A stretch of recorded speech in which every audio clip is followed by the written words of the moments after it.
The Me-163 Komet stands today not as a monument to engineering triumph but as a solemn reminder of technology divorced from humanity.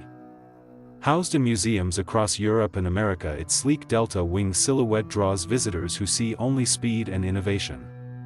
But those who look deeper see something else entirely. They see a cautionary tale. A story not of German genius but of human desperation. Not of technological victory but of ethical failure.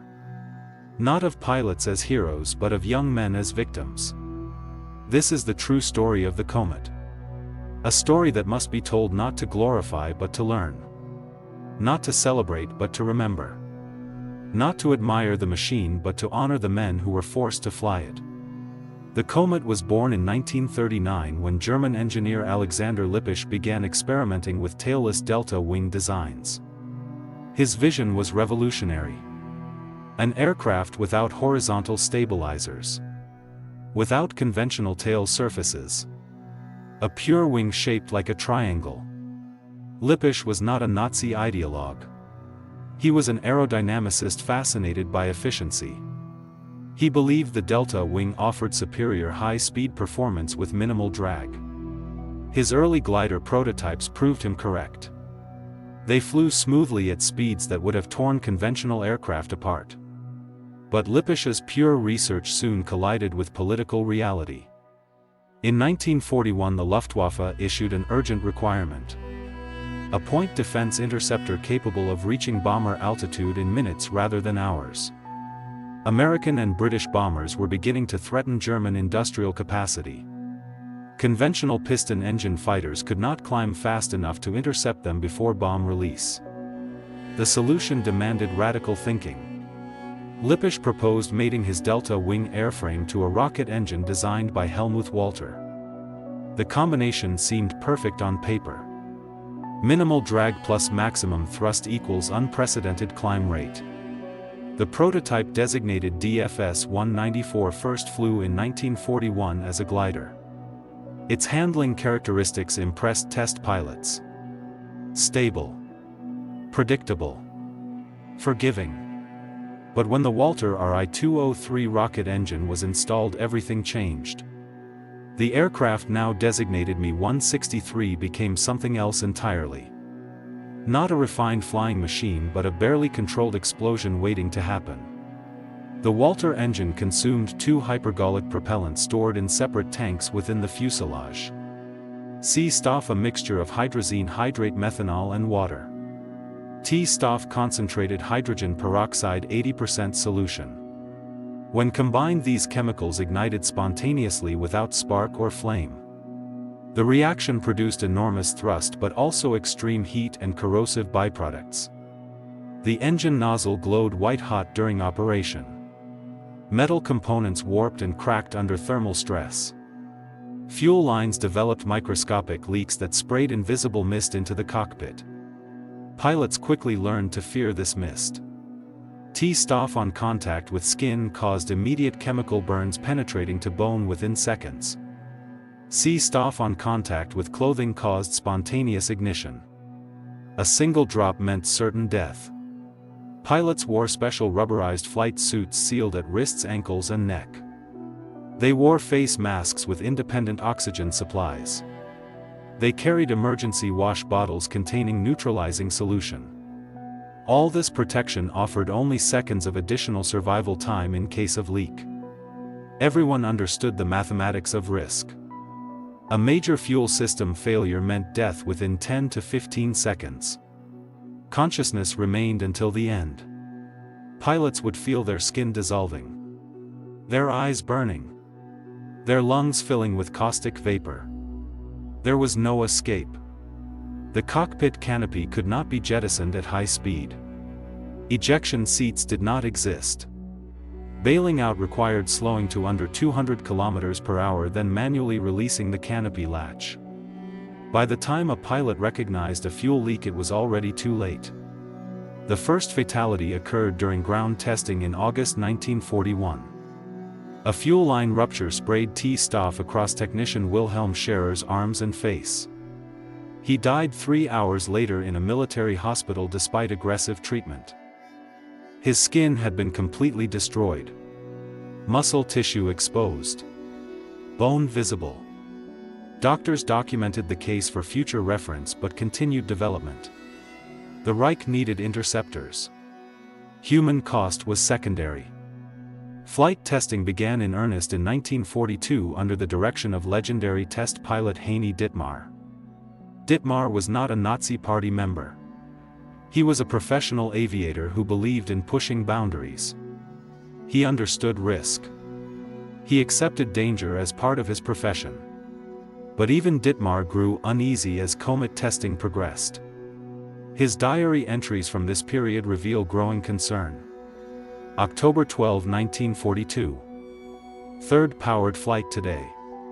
Climb rate exceeds all predictions. Reached 8,000 meters in 2 minutes 40 seconds.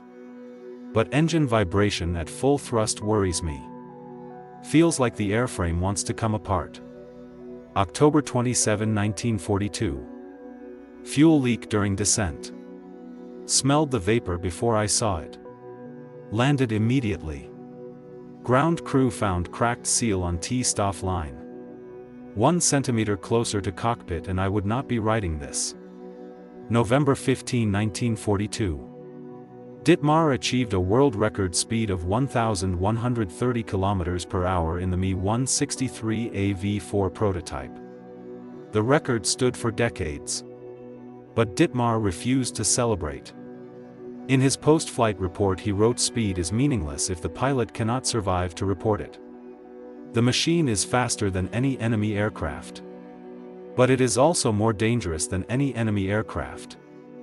This assessment proved prophetic.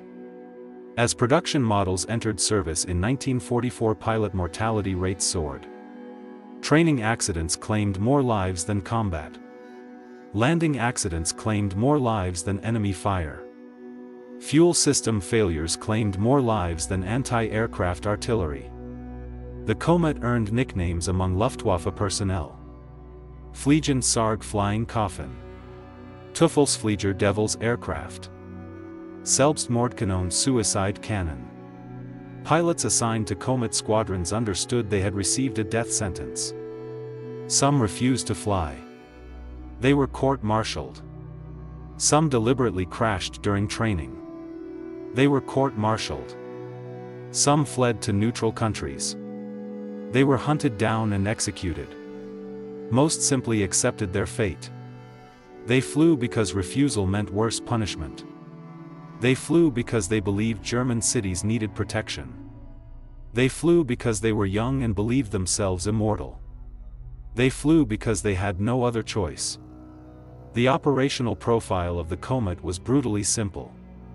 Take off under rocket power. Climb vertically to bomber altitude 12,000 meters in approximately 3 minutes. Locate bomber formation. Make 1 high-speed pass firing twin 30mm Mk108 cannons. Disengage before overshooting. Glide silently back to base. Land on retractable skid. The entire mission lasted 12 to 15 minutes from wheels up to wheels down. 12 minutes of powered flight. 3 to 5 minutes of silent glide. 1 chance to land successfully. The tactical vulnerability was obvious to everyone except Luftwaffe High Command. After engine flameout, the Komet became a heavy unpowered glider with poor maneuverability and no ability to evade. American fighter pilots quickly recognized this pattern. They developed counter-tactics specifically for the Komet. P-51 Mustangs would orbit above bomber formations at 15,000 meters. When Komets climbed to attack, the Mustangs would hold position conserving fuel. When the Komets flamed out and began their silent descent, the Mustangs would pounce. The Komet pilots called this period the death window. They were completely defenseless. No engine for acceleration. No ability to climb. No power for evasive maneuvers. They could only glide downward, hoping to reach friendly territory before being intercepted. Many did not make it. Official Luftwaffe records document 97 Komet pilots killed in action or accidents between June 1944 and May 1945. Unofficial estimates place the number closer to 150 when training fatalities and unreported losses are included. Only 9 confirmed bomber kills were ever credited to Komet pilots. The exchange ratio was catastrophic. Approximately 16 pilots lost for every bomber destroyed. 16 young men with families' dreams and futures extinguished for a single 4-engine aircraft carrying 10 crew members. 16 German deaths for 10 American deaths. This was not effective warfare. It was industrialized suicide disguised as military necessity. But the Komet's failure was not merely tactical. It was strategic. The resources consumed by the Komet program could have been allocated far more effectively elsewhere. The Walter rocket engines required rare metals like nickel and chromium that were in critically short supply. The chemical propellants required dedicated production facilities vulnerable to bombing. The airframes required skilled labor that could have assembled conventional fighters. All this for a weapon system that achieved almost nothing. All this for 9 bombers. The opportunity cost was staggering. Historians estimate that resources diverted to the Komet program could have produced an additional 800 to 1,000 conventional fighters. Those fighters could have been deployed across Germany's air defense network. They could have inflicted significantly higher losses on Allied bomber formations. They could have prolonged Germany's ability to resist aerial bombardment by months if not years. But Hitler and Speer were captivated by the Komet's technological novelty. They saw speed and climb rate. They did not see vulnerability and mortality. They saw a weapon that looked futuristic. They did not see a machine that killed its operators more efficiently than its enemies. This disconnect between appearance and reality characterized much of Nazi Germany's late war weapons development.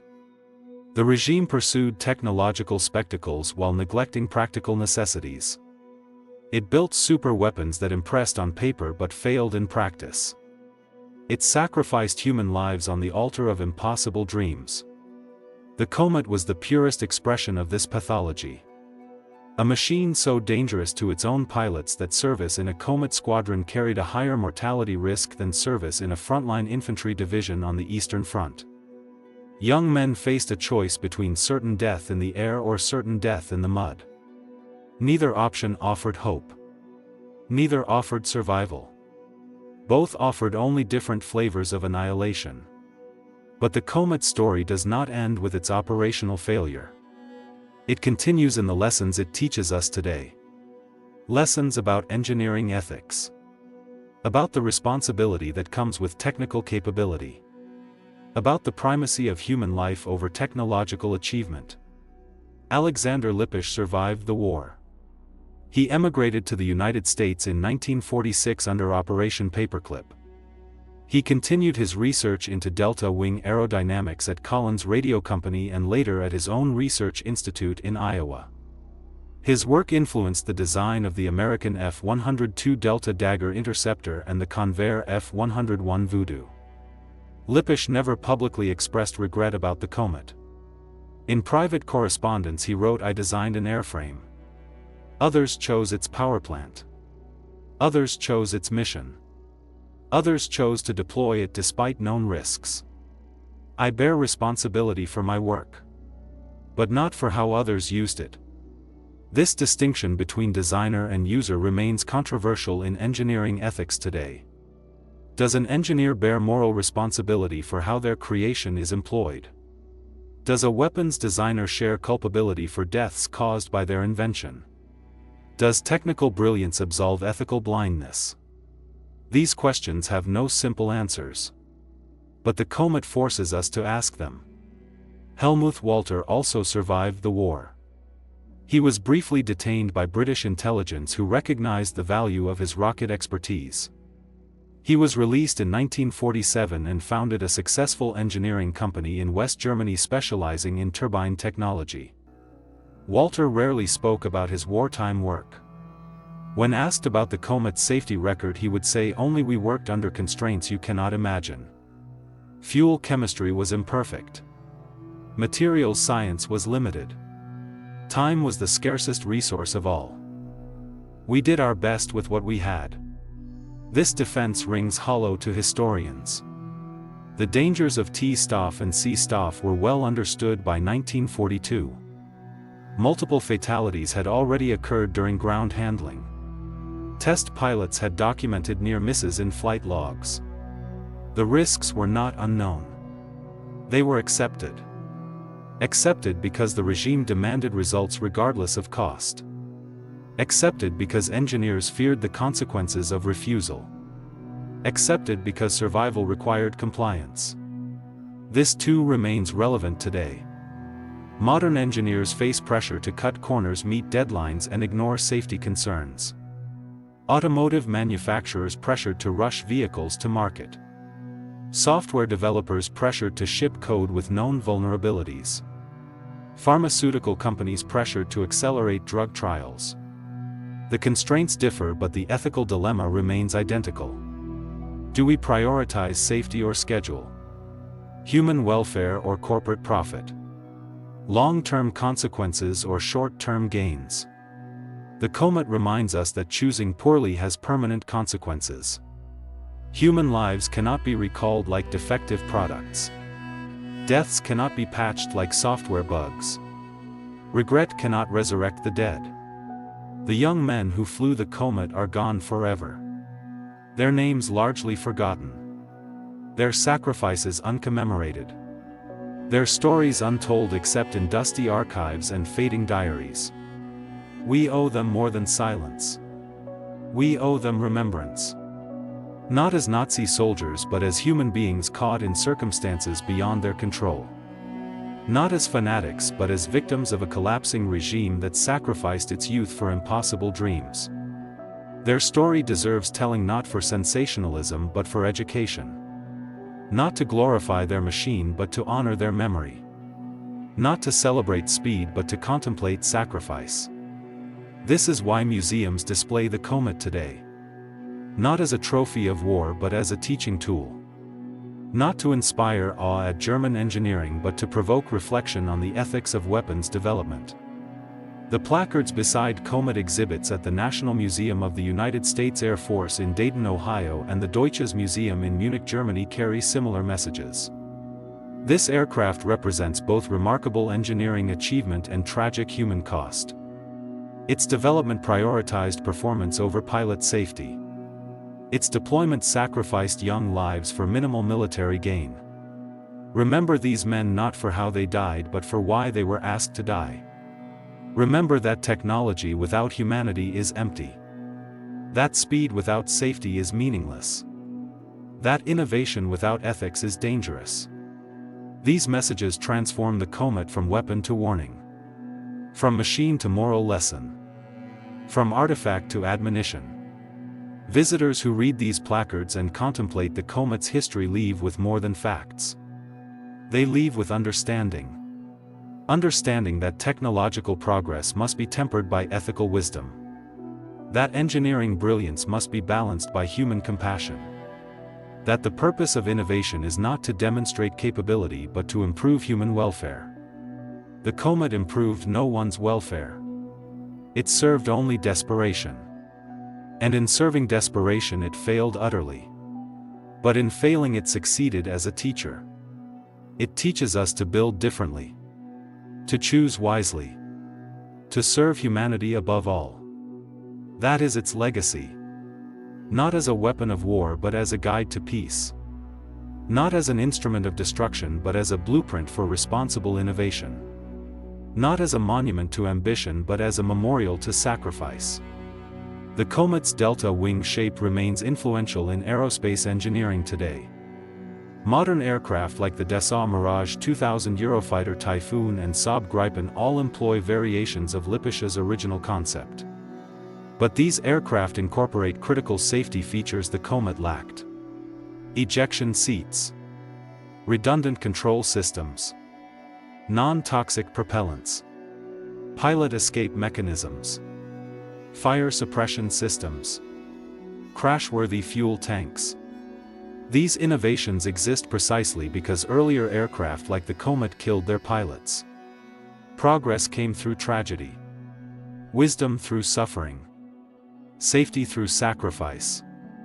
We honor the Komet's pilots not by flying replicas or celebrating speed records. We honor them by building safer aircraft. By demanding higher safety standards. By refusing to accept preventable deaths as the cost of progress. Their deaths were not necessary. They were avoidable. They resulted not from the inherent dangers of flight but from conscious choices to prioritize performance over protection. To value mission success over pilot survival. To accept risk rather than mitigate it. These choices were wrong then.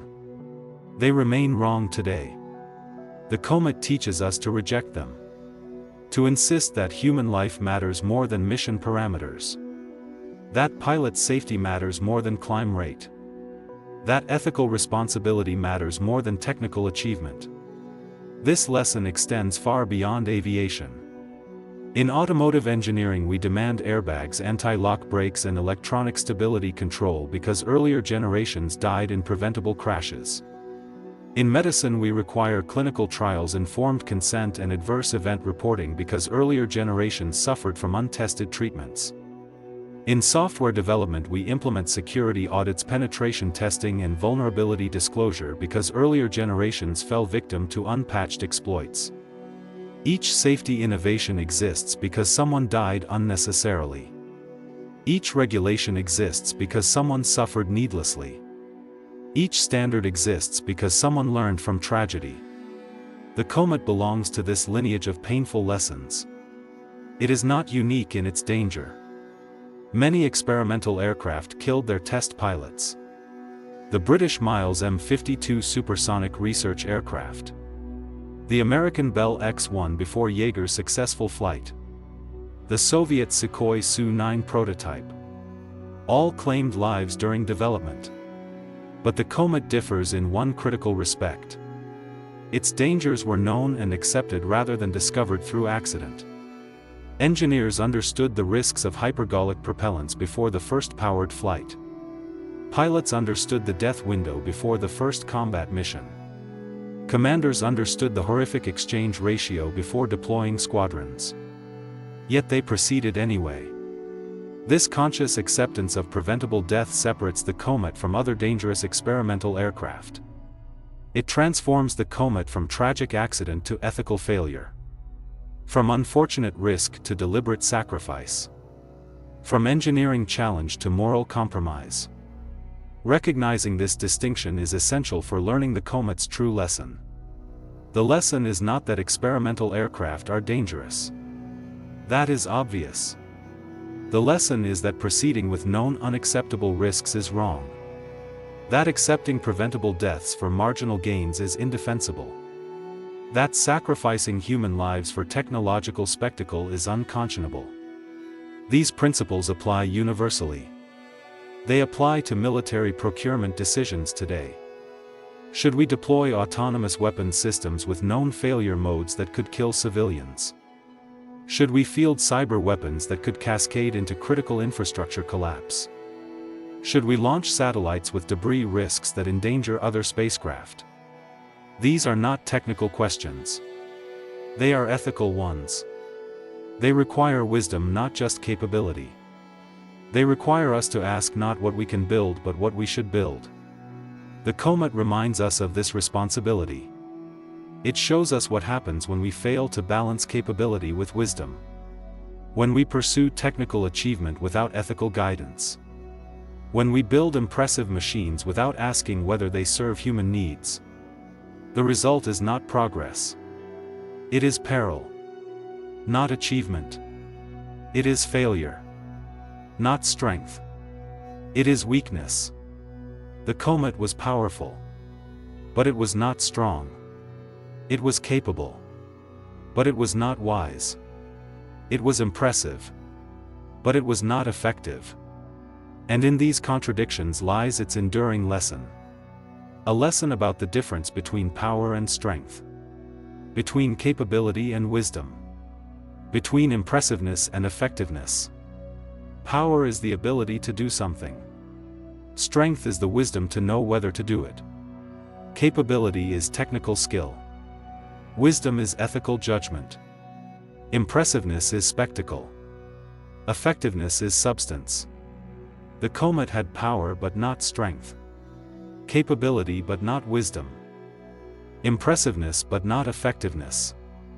And in lacking these qualities it failed. But its failure teaches us how to succeed.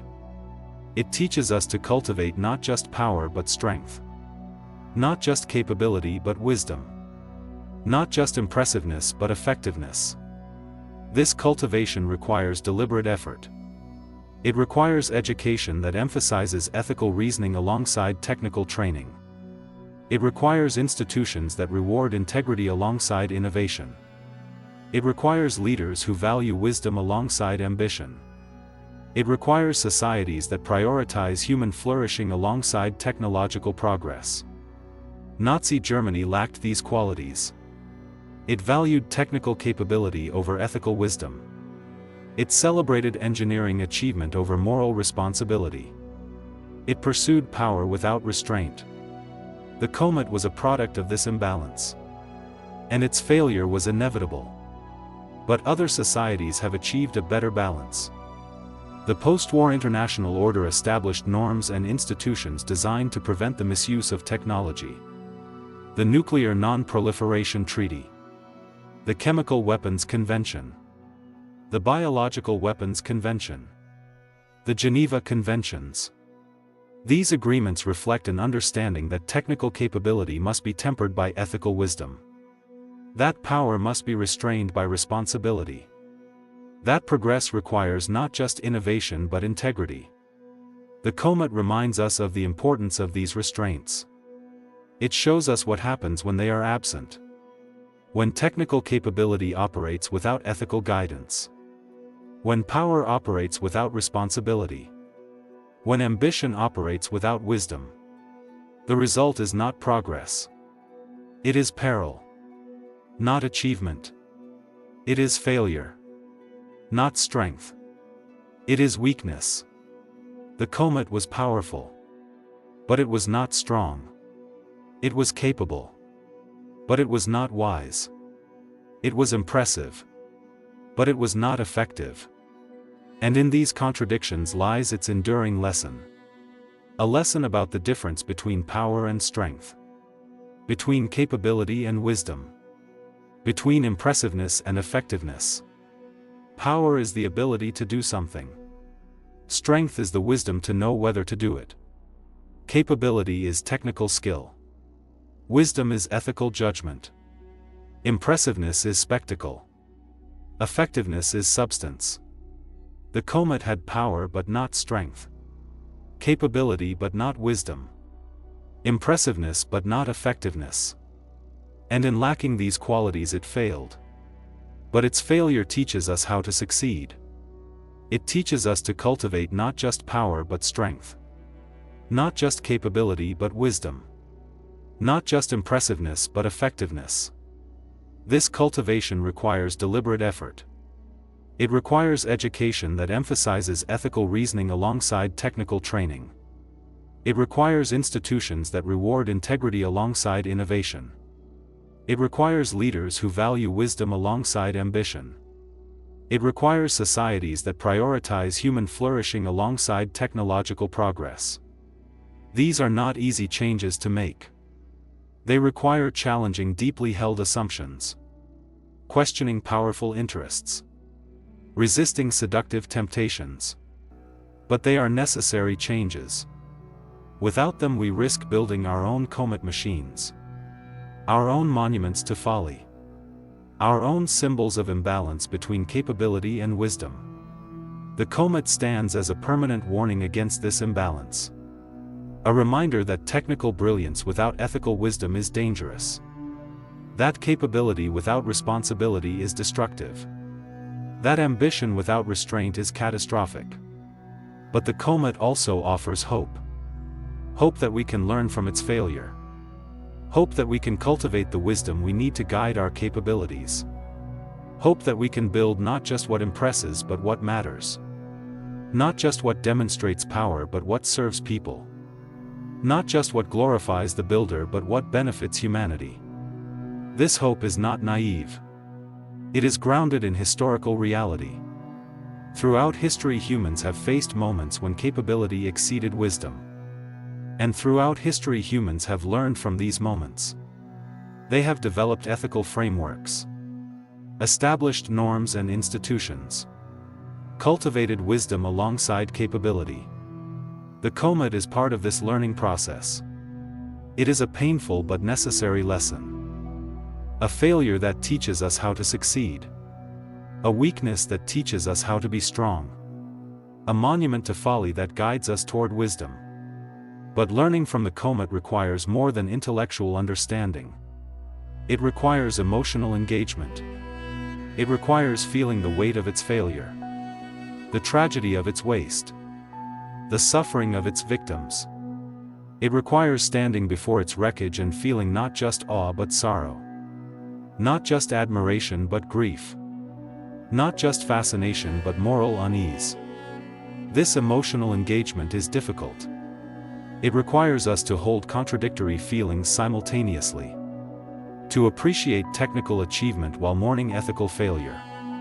To admire engineering brilliance while condemning moral blindness.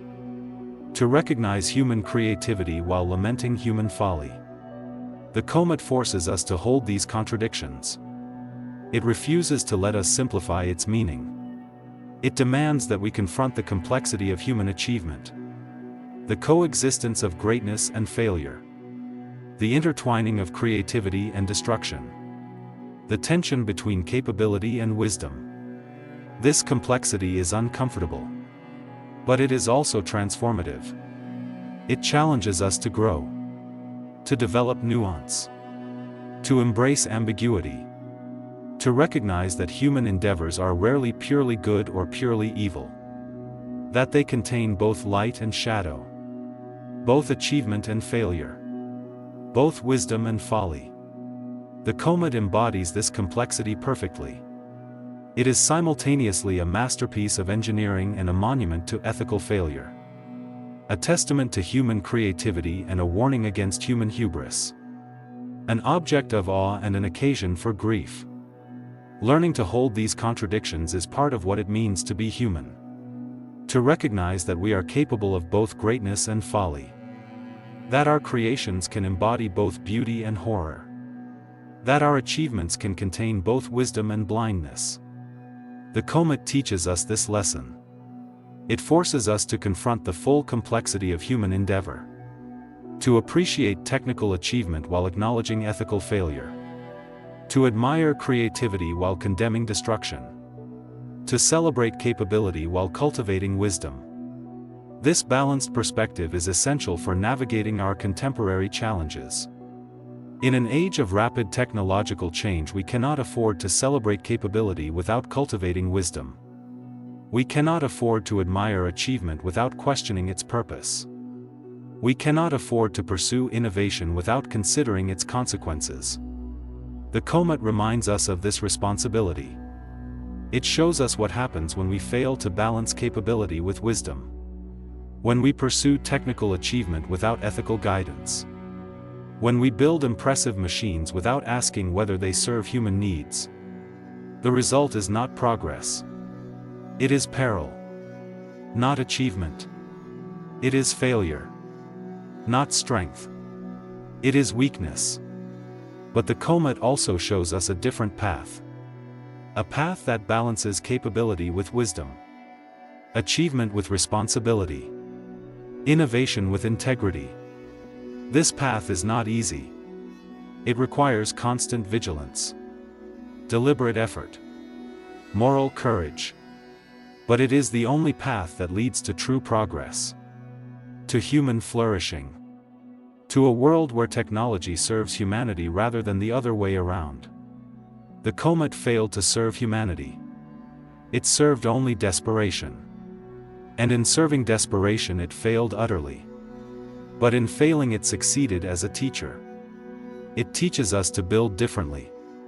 To choose wisely. To serve humanity above all. That is its legacy. Not as a weapon of war. But as a guide to peace. Not as an instrument of destruction. But as a blueprint for construction. not as a monument to hatred, but as a memorial to hope. Hope that we can learn from the past. Hope that we can build a better future. Hope that the suffering of the Komet's pilots was not in vain. That their deaths can teach us to live better, to build wiser, to choose more carefully. This is the lesson of the Komet. A lesson written not in steel but in blood. A lesson offered not in victory but in defeat. A lesson waiting not in museums but in our hearts. Will we learn it? Will we live it? Will we pass it on to future generations? The answer lies with us. With our choices. With our courage. With our commitment to building not what impresses but what matters. The Komet impressed. But it did not matter. Let us build what matters. Let us honor the victims of the Komet not with admiration for their machine but with commitment to their lesson. Let us ensure that their suffering was not in vain. That their deaths teach us to live better. To build wiser. To choose more carefully. This is how we transform tragedy into teaching. Failure into wisdom. Steel into lesson. The Komet failed as a weapon. But it can succeed as a teacher. If we let it. If we listen. If we learn. And if we carry its lesson forward into a world that still struggles with the same temptations. The temptation to build bigger instead of better. To value scale over substance. To pursue prestige over purpose. The Komet stands as a monument to these temptations. And to their inevitable failure. Let us honor its victims by resisting those temptations. By building not for glory but for good. By remembering that the most impressive machines often carry the lightest wisdom. And that true strength has never been measured in speed or power. But in courage to choose wisely. To build humbly. To serve humanity above all. The Komet could reach 1,130 kilometers per hour. But it could not cross the gap between capability and wisdom. It could climb to 12,000 meters in 3 minutes. But it could not rise above the desperation that created it. It could destroy bombers with ease. But it could not save the pilots who flew it. That is the final truth. The enduring lesson. The reason we remember this failed aircraft 8 decades later. Not for what it was. But for what it teaches us to become. Wiser. Humble. Human. Always human. Above all else human. And in being human we choose not the path of the Komet. But the path of wisdom. The path of service. The path of building not what we can but what we should. That is the legacy the Komet offers us. If we have the courage to accept it. The humility to learn from it. The wisdom to carry it forward into a better future.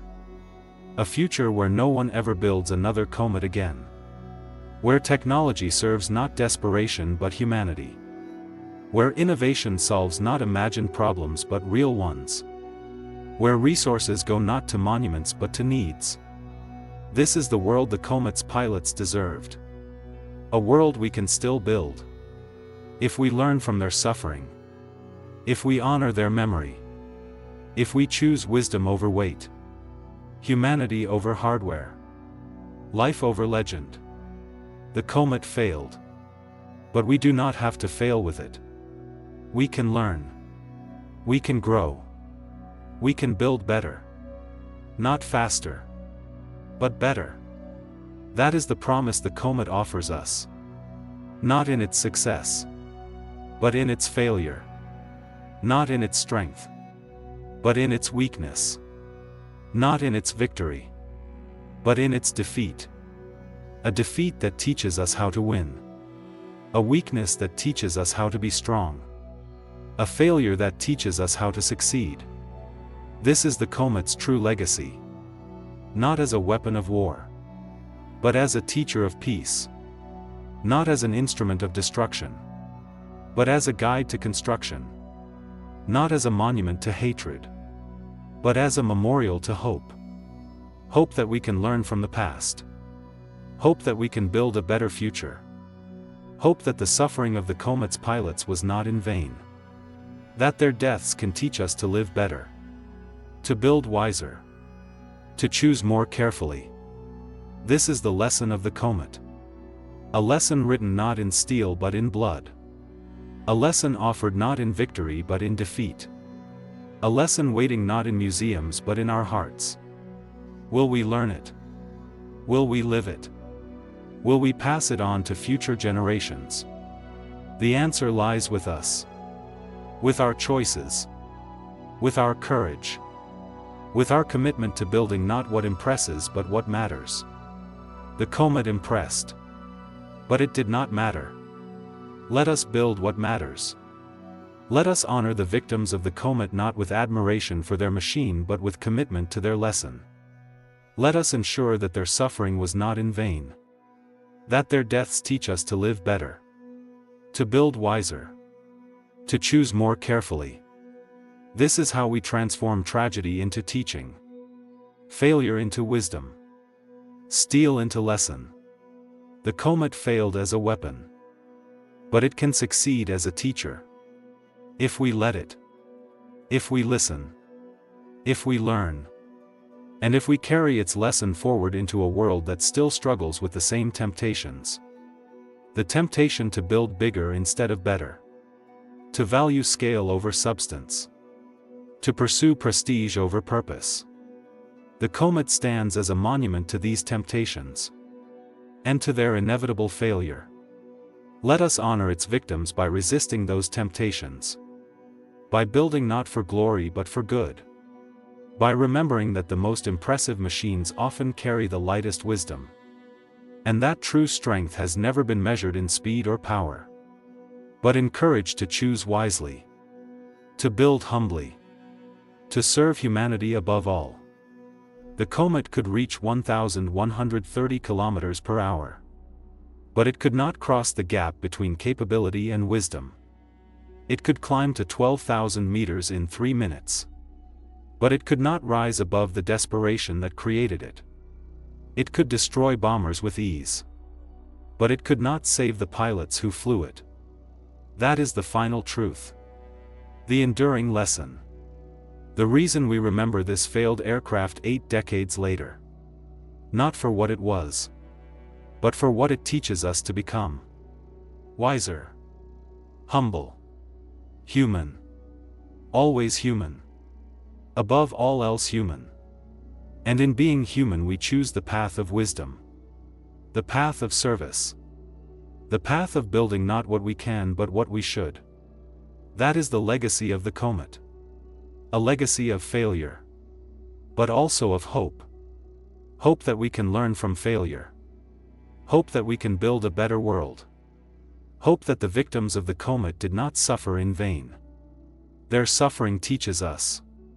Their deaths remind us. Their memory guides us. Let us honor them by learning well. By building wisely. By choosing carefully. By ensuring that no one ever builds another Komet again. Not in steel. Not in code. Not in policy. Not in pride. Let us build instead what matters. What serves. What works. What improves human lives. That is the true purpose of technology. Not to impress.